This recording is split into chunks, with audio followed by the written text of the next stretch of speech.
السلام علیکم۔ اگر نیند بہت زیادہ آتی ہو تو جب بھی سستی ہو 2 کالی مرچ چبا لیں۔ اگر بچے کے پیٹ میں کیڑے ہوں تو اسے کھجور کھلایا کریں، پیٹ کے کیڑے مر جائیں گے۔ کلونجی کو پانی میں ابال کر اس پانی کو پینے سے بھی پیٹ کے کیڑے مر جاتے ہیں۔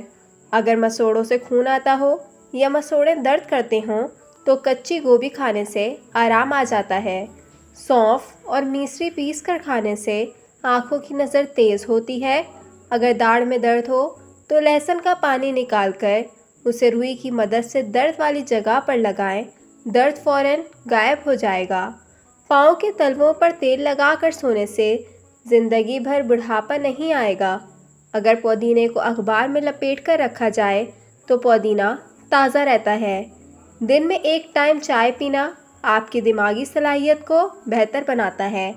اگر آپ کو ڈپریشن کا مسئلہ ہو تو ہری سبزی کھایا کرو۔ کالے زیرے کی چائے بنا کر پینے سے جگر کو طاقت ملتی ہے۔